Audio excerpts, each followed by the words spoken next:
Nos mostra assim a palavra do Senhor. Estando ele em Jerusalém, durante a festa da Páscoa, muitos, vendo os sinais que ele fazia, creram no seu nome. Mas o próprio Jesus não se confiava a eles, porque os conhecia a todos. E não precisava de que alguém lhe desse testemunho a respeito do homem, porque ele mesmo sabia o que era a natureza humana. Vamos orar mais uma vez, queridos, e clame ao Espírito que, da mesma forma como oramos pelas crianças, Ele também ilumine nossa mente, coração, para que possamos viver uma fé operante. Querido Deus, amado Pai, engrandecemos a Ti, Deus. Neste momento da exposição da Tua Palavra, que o Senhor nos abra o entendimento. Que o Senhor prepare o solo das nossas existências para que sejam férteis, para que recebam a boa semente e ela possa frutificar. Em nome de Cristo Jesus e por amor de Cristo Jesus é que nós clamamos, oramos a Ti, Deus. Amém. Engajamento. Engajamento é uma palavra muito tratada no nosso contexto, né? Em face de redes sociais, de vídeos no YouTube. Sempre estão falando de engajamento. Se engaje com a nossa causa. Vai lá, curte, comenta, compartilha, se envolva, se relacione, porque é isso que o engajamento, ele convida a fazer. Relacionar-se com alguma causa. Hoje, no meio corporativo, essa expressão ela é muito importante. E não se trata apenas de satisfação e contentamento. Por exemplo, dentro de uma organização, dentro de uma empresa, a pessoa pode estar satisfeita e contente, mas não estar engajada. Por exemplo, nós podemos estar satisfeitos e contentes com alguma situação, mas não estar engajados. Se eu compro uma roupa de determinada marca, ou um tênis de determinada marca, eu comprei esse produto, estou satisfeito com ele. Estou contente com ele, ele atende às necessidades. Mas beleza, morre nessa relação de consumo. Agora, pessoas engajadas, elas compram, elas tiram foto, elas postam, elas promovem todo um conteúdo em cima daquilo que elas fizeram a aquisição. Porque elas estão engajadas de alguma forma com aquilo. Para mim é apenas uma relação de consumo. Me satisfez, estou contente, mas nada mais do que pura e simplesmente isso. Outras estão engajadas. Engajamento é o que nós não notamos nessas pessoas que creram em Cristo Jesus, neste texto que nós lemos. Há uma falta de engajamento numa causa que é a causa mais importante de todas, que é a causa de Jesus Cristo, que é a causa do nosso Senhor. Eu não sei se você se lembra, mas quando nós refletimos no domingo passado, no texto onde Cristo confronta os religiosos que estavam fazendo do templo do Senhor casa de negócio, lá no finalzinho, no versículo 22, João ecoa para nós um grande resultado de tudo aquilo que Cristo estava fazendo e falando. Qual que é esse grande eco? Quando, pois, Jesus ressuscitou dentre os mortos, lembraram-se os seus discípulos de que ele dissera e creram na Escritura e na palavra dele. Engajamento. É o que João quer tratar, é o grande objetivo de João no seu evangelho. Quando a gente olha lá para o finalzinho, qual o grande objetivo de João que eu tenho repetido domingo após domingo? Que continuem a crer no Cristo. Esse é o grande objetivo de João. É por isso que ele separa alguns sinais, é por isso que ele dá importância a algumas narrativas, a alguns atos, para que tudo isso leve os seus leitores, e não apenas aqueles leitores iniciais, mas a todos nós que estamos ouvindo esta palavra hoje, continuar a crer no Cristo, o Messias.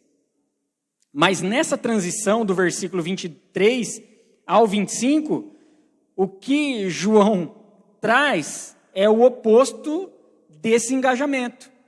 É uma fé descompromissada. É uma fé exercida por admiradores de Cristo, por simpatizantes de Cristo. Cristo tem rejeição quase zero. Se você conversar com muitas pessoas por aí, Cristo não é rejeitado, não é alvo de rejeição. A igreja do Senhor Jesus Cristo é alvo de rejeição, mas a persona de Cristo Jesus, não. Então as pessoas simpatizam com a causa de Cristo. As pessoas admiram a Cristo Jesus, mas muitas delas fundamentadas numa fé frágil, imatura, descompromissada. Admiradores de Cristo. Uma fé descompromissada. É o que nós vemos neste texto. É o que nós temos relatados aqui por meio do evangelista João. E uma primeira grande verdade sobre uma fé descompromissada é que ela se fundamenta no ver para crer.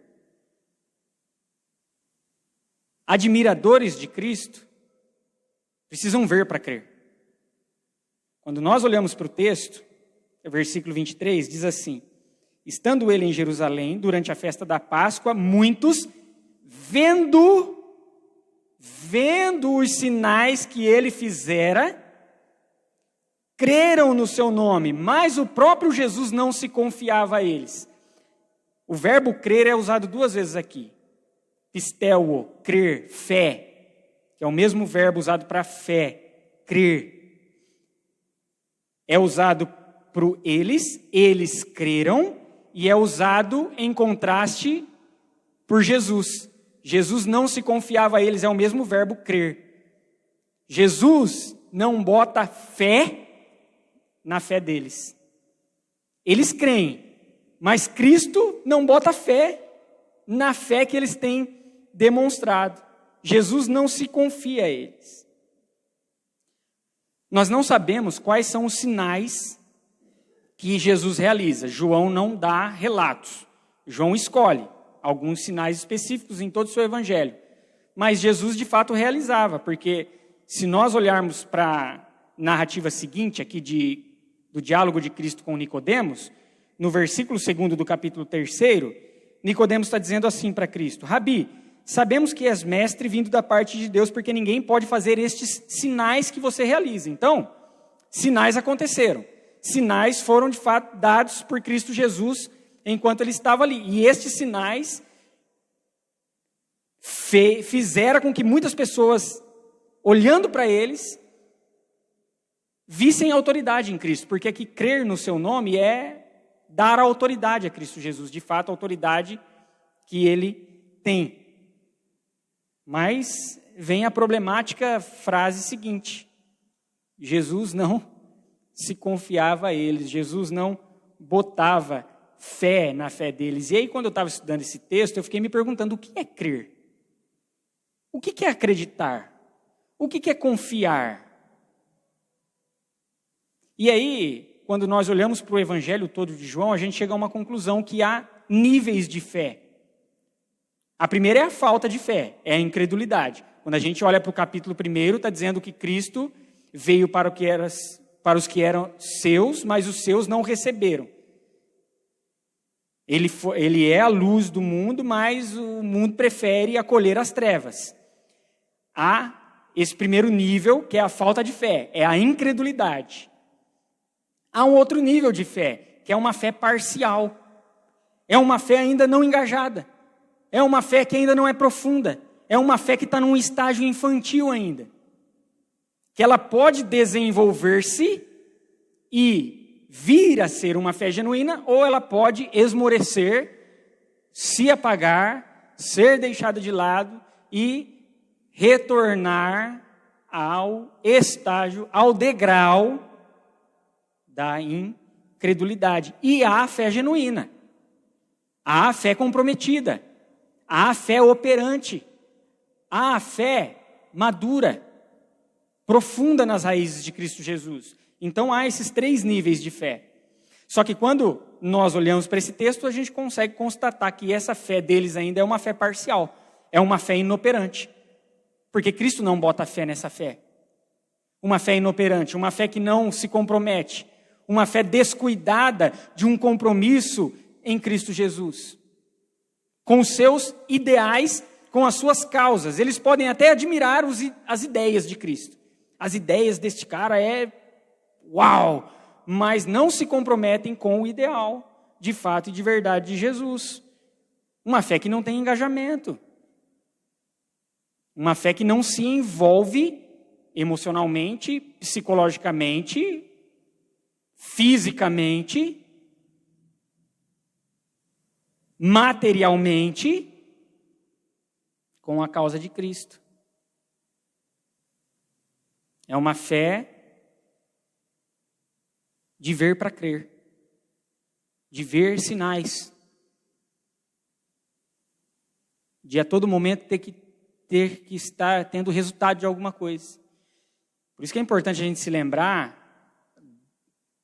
de quando Cristo realiza o milagre do vinho, transformado a partir da água. O grande foco daquela narrativa não é o vinho transformado da água. O grande foco daquela narrativa é o realizador do milagre. É Cristo. João leva esse olhar para Cristo, esse foco e essa ênfase para Cristo. Por quê? Não precisamos depender do resultado. Precisamos estar focados naquele que é a fonte da realização e não na realização. Isso que é o importante. Porque se for a dependência do resultado, é uma fé de ver para crer. E não uma fé fundamentada naquilo que Cristo é e pode oferecer. Uma fé baseada no ver para crer é uma fé infantilizada, amados irmãos e irmãs.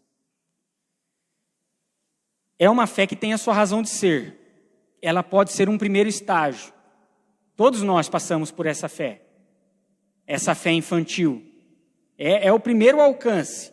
Por ela, Cristo promove esse primeiro contato que nós temos com o extraordinário dele. Só que ela não pode ficar aí. O problema de uma fé descompromissada é que ela fica nesse degrau da infantilidade e da imaturidade ad eternum, eternamente. Ela não se aprofunda. Ela não se conecta com o Cristo das realizações, mas se conectam com as realizações, pura e simplesmente. É a fé do ver para crer, de admiradores, simpatizantes da causa de Cristo. Admiradores não se engajam. Eles são simpáticos às ideias, mas eles não assumem compromisso. São pessoas que,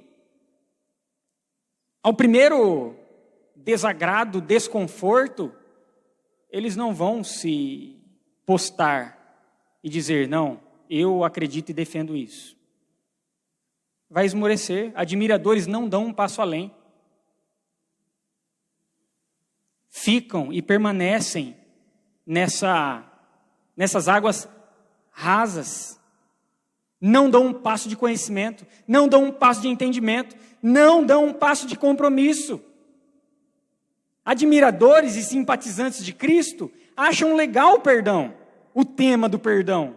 Só que admiradores de Cristo e simpatizantes de Cristo não assumem compromisso com o perdão. Admiradores e simpatizantes de Cristo, eles acham legal o amor e a expressão do amor. Só que eles só amam a quem lhes interessa, a quem lhes pode oferecer algum tipo de troca e benefício. Admiradores e simpatizantes de Cristo acham legal a causa social e a luta contra a injustiça social, mas admiradores de Cristo não põem a mão no bolso para ajudar os necessitados, não se doam para ajudar aqueles que precisam, porque admiradores são simpatizantes, mas não se engajam, não assumem esse compromisso de vida, de fé com a causa de Cristo Jesus. Admiradores e simpatizantes de Cristo acham muito massa o jeito ousado de Cristo falar do Evangelho do Reino de Deus, mas não ouvimos das suas bocas e dos seus lábios sequer uma palavra de esperança do reino de Deus. Admiradores de Cristo, uma fé descompromissada, que depende do ver para crer, que não se aprofunda.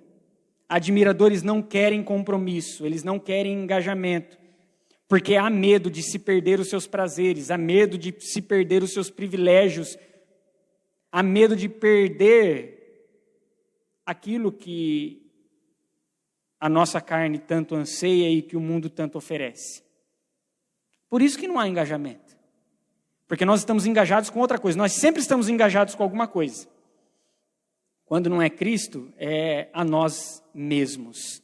E Cristo não bota fé nesse tipo de fé.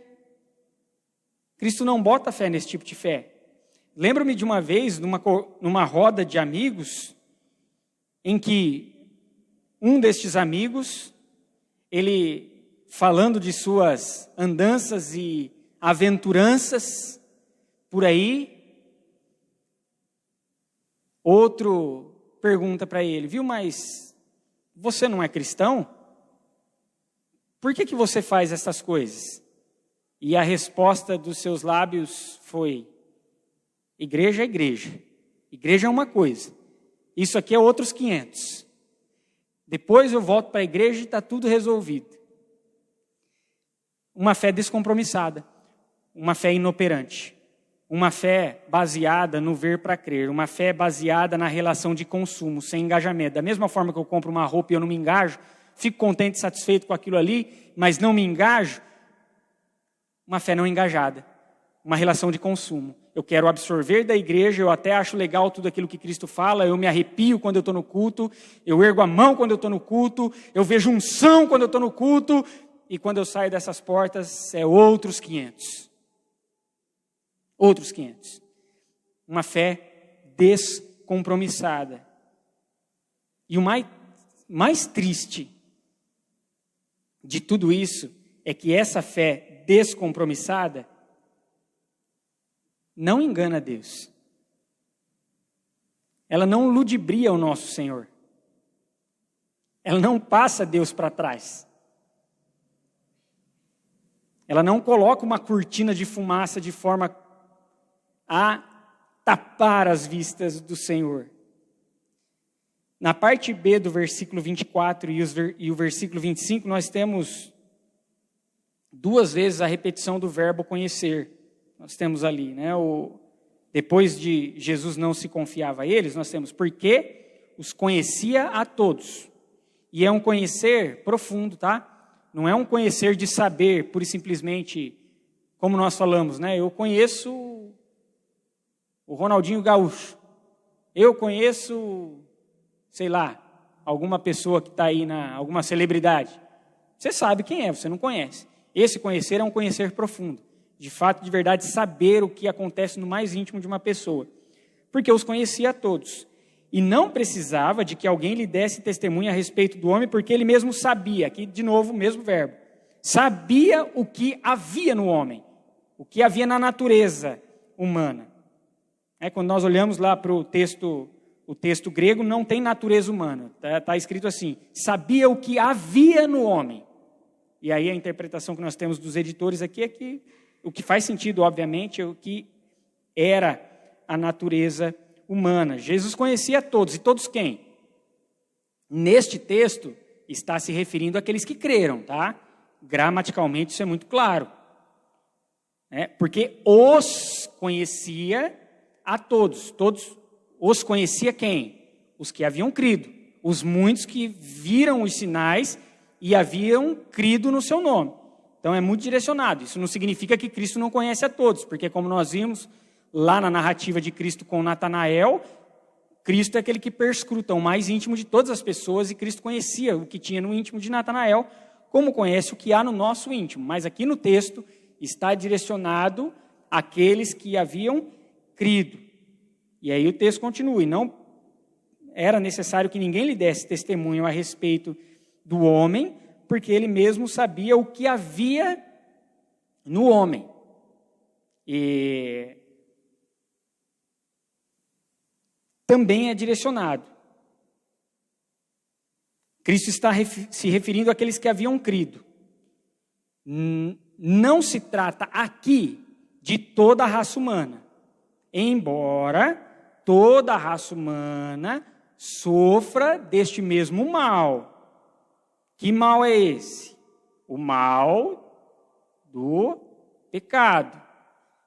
Quando o texto diz, João diz, Cristo não precisava de testemunho, porque sabia o que havia na natureza humana, ele está dizendo que essa esfera do pecado. Mas por que aqui é direcionado e não se refere à totalidade da raça humana, embora a totalidade da raça humana sofra com esse mal? Porque aqui me parece muito uma questão do que domina o coração das pessoas. O que está exercendo domínio no coração daqueles que haviam crido em Cristo Jesus? E ainda não aprofundado. O que dominava o coração deles ainda era o pecado. O pecado era rei sobre eles ainda. Eles não haviam e não tinham interesse e o compromisso de se submeterem a Cristo Jesus. Diferentemente, por exemplo, dos discípulos. Os discípulos sofrem deste mesmo mal, destas mesmas marcas pecaminosas que há no ser humano? Claro que sim. Mas qual é a diferença? A diferença é que os discípulos se submetem ao Cristo. É uma questão de domínio, de quem domina o nosso coração, de onde está engajada a nossa fé. Se a nossa fé está engajada em Cristo, ou se a nossa fé está engajada conosco mesmos. Então aqui me parece muito esse direcionamento, de que Cristo está dizendo, Cristo sabe o que havia no homem no sentido de um domínio do pecado. Aqueles que creram aqui no texto que nós lemos, eles não se engajavam com Cristo porque eram engajados consigo mesmos. Se a gente avançar no Evangelho de João, capítulo 8, versículo 34, quando Cristo está confrontando alguns religiosos acerca de que eles precisavam ser livres.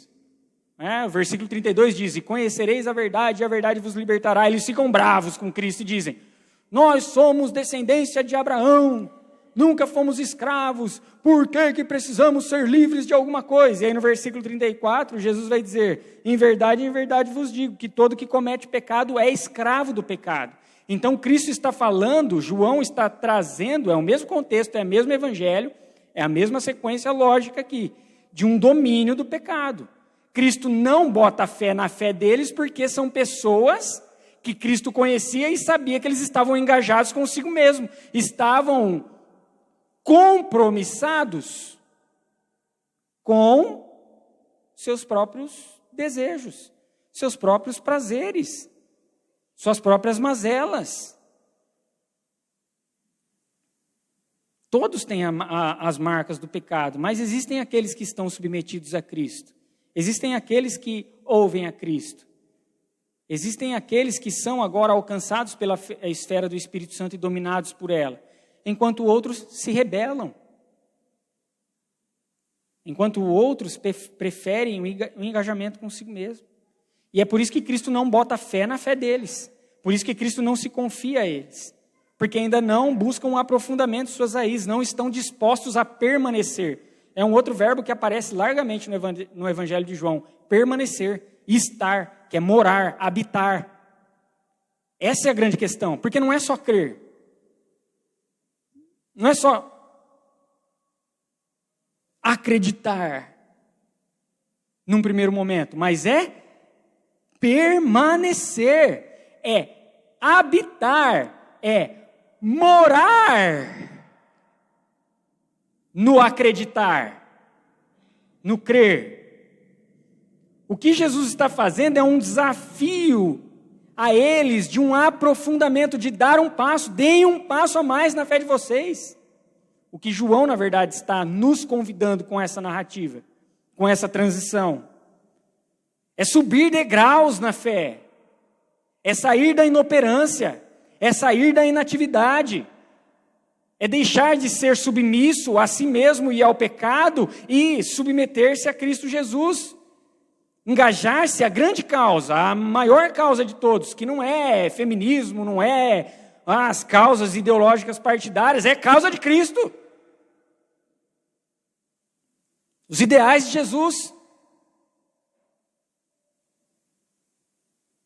De corpo, alma, com toda a força e com todo o entendimento que nós temos. Porque essa fé imatura, fragilizada, sem profundidade, sem intenção de compromisso, sem desejo de engajamento, não engana a Deus, porque Ele nos conhece a todos. Como Ele conhecia aqueles que haviam crido, Ele conhece nós, que também cremos nele. E Ele está nos convidando a uma reflexão. Em qual estágio, em qual degrau da fé nós estamos pisando? E olha só,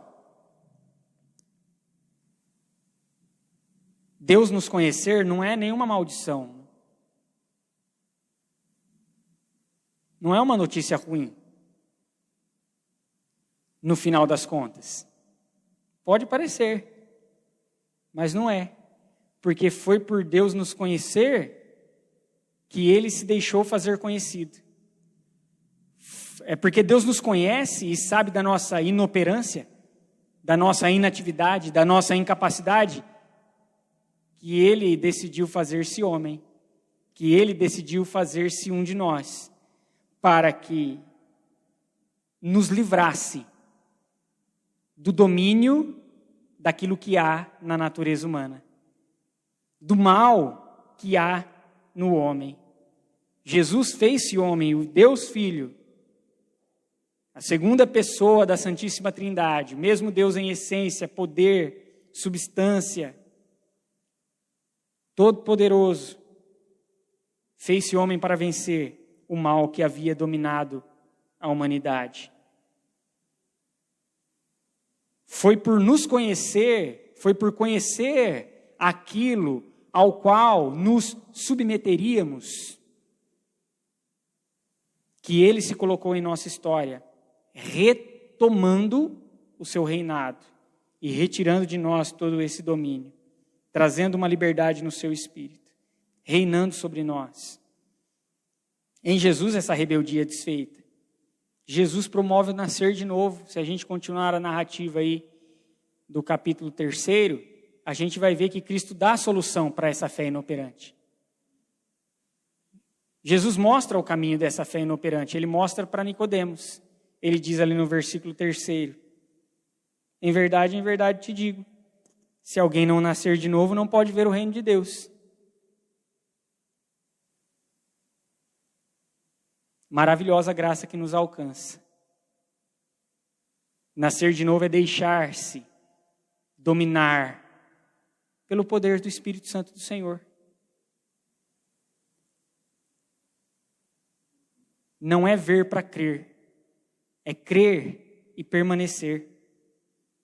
Então, quando as coisas não vão bem, e quando nós não vemos as bênçãos do Senhor, nós somos convidados a permanecer firmes na fé.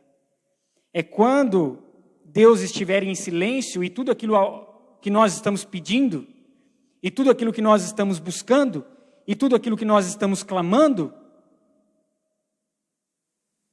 se essas coisas não forem respondidas e Deus permanecer em silêncio, nós permanecemos tendo fé.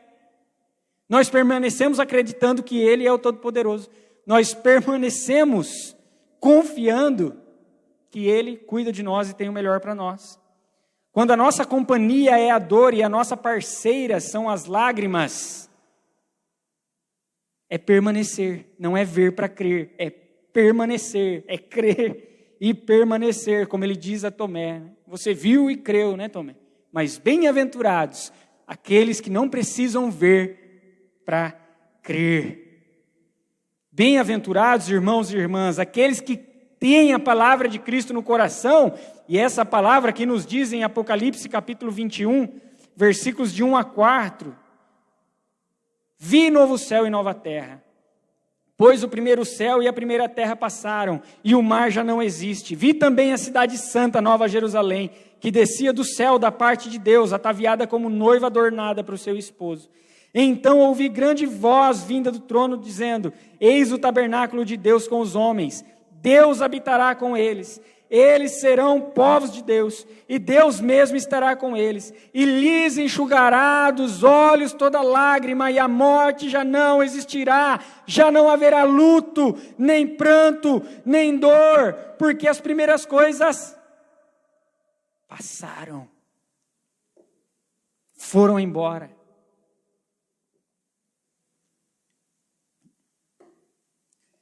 Enquanto admiradores precisam ver para crer, discípulos permanecem mesmo sem ver.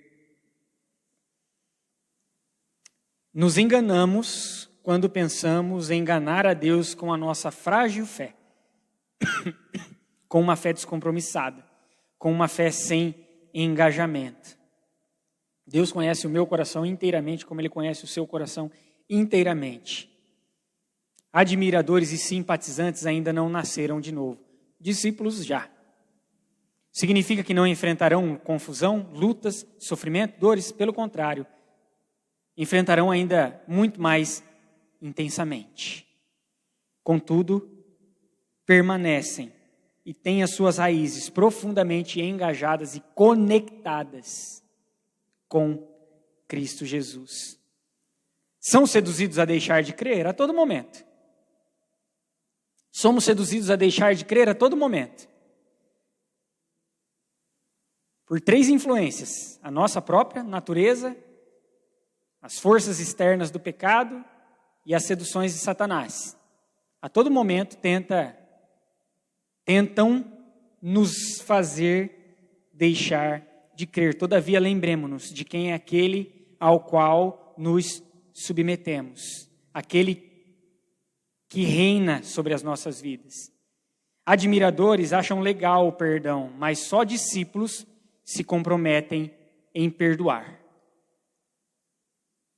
Admiradores acham legal o amor, mas só discípulos estão dispostos a verdadeiramente amar. Admiradores acham legal a causa da justiça social, mas só discípulos colocam as suas mãos nos bolsos para ajudar os necessitados. Apenas discípulos tiram de si próprio para dar ao que não tem. Admiradores gostam das palavras de Cristo, mas discípulos são aqueles que estão engajados com a proclamação e o falar de Cristo Jesus. Admiradores exercem, entre aspas, uma fé inoperante. Discípulos, nas suas lutas, dores e dilemas, uma fé ativa, que reflete os valores do Senhor. Há uma missão muito famosa, conhecida em nosso país, chamada Missão Portas Abertas. Você tem acesso a ela nos canais do YouTube e eu achei, procurando a respeito de fé, uma carta redigida por uma mãe a um filho. Uma mãe de uma igreja perseguida escrevendo para o seu filhinho pequenininho que está crescendo num ambiente perseguido. E ela diz assim nessa carta, que você tem acesso aí, tá? Pode acessar lá o YouTube, você vê na íntegra essa carta. Eu separei aqui alguns trechos dela. Abre aspas. Ela diz assim: quando eles nos machucam, os perseguidores, eu oro para que eles encontrem a Cristo, como nós encontramos. Meu filho, seja firme nos princípios que você aprendeu no livro dele. Daqui a pouco é você quem cuidará da sua irmãzinha. Ela ficará confusa com os valores que há no mundo, mas ajude-a a encontrar as respostas na Bíblia.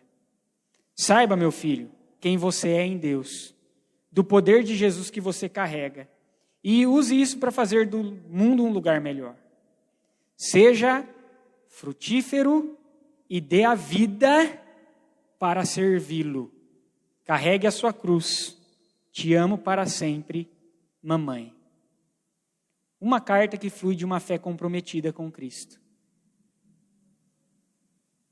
De uma fé que não está envolta em descompromisso e falta de engajamento, mas disposta a, inclusive, dar a sua própria vida em favor do seu Salvador.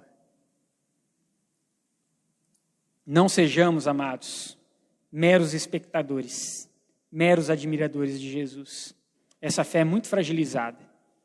Ela depende do ver para crer. Ela não se compromete com a causa de Jesus. Ela se compromete com diversas causas que nós temos por aí. Mas não a causa de Cristo.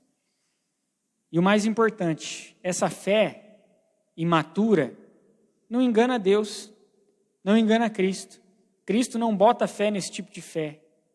Somos convidados a dar um passo além dessa infantilidade de fé e amadurecer e desenvolver e aprofundar as nossas raízes em Cristo Jesus. Estejamos naquele que nos faz nascer de novo e que nos arranca desse domínio maligno, dando-nos força para o engajamento de seus ideais. Aquele que faz da nossa fé uma fé genuína e perseverante. E para terminar, 2 coisinhas para que nós possamos refletir e praticar durante a nossa semana e a nossa vida. Primeira coisa, conheça a palavra de Cristo. Relacione-se com a palavra de Cristo. É legal a gente ler outros livros, ler pessoas, ler comentários, é muito legal. Mas a palavra de Cristo, essa é o primordial, é a nossa regra de fé e prática, é ela. As outras coisas vêm para ajudar, mas não adianta a gente se alimentar demais dessas coisas e deixar a grande fonte de lado. Porque é conhecendo a palavra que nós nos aprofundamos no relacionamento com Cristo. É conhecendo a palavra que nós enraizamos a nossa fé na videira de Cristo Jesus, na videira verdadeira. Conheçamos a palavra. E, por último, coloquemos a fé em prática. Essa fé que nos é apreendida por meio do conhecimento da palavra, sendo colocada. Chega, gente, chega. Chega de saber de ponta a ponta os mandamentos do Senhor e viver como se isso não existisse na nossa prática, na nossa vida. Chega. Até quando a gente vai ficar no playground?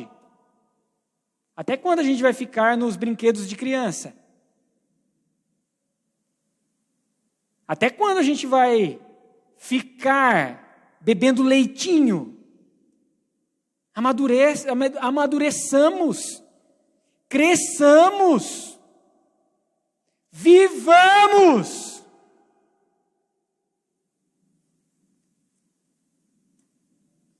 A fé que a gente diz conhecer. Cristo não bota fé na fé infantil. Ela tem a sua razão de ser, mas já deu. Para nós, aqui todo mundo é muito... todos nós já somos muito sabidos dessas coisas. Já deu para a gente ficar na infantilidade. Já deu, tá? Vamos subir aí uns degraus? E vocês, vamos juntos?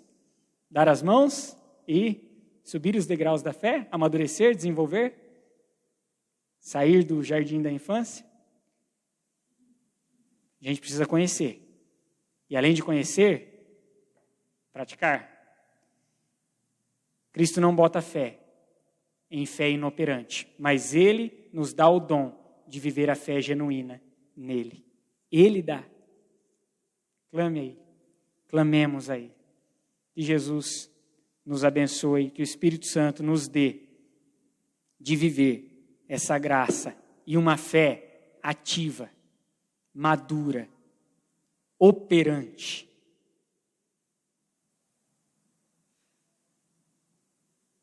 Só nele é possível. Tenhamos um tempo de oração silenciosa. Clamemos a Deus que nos dê de crescer, de sermos frutíferos,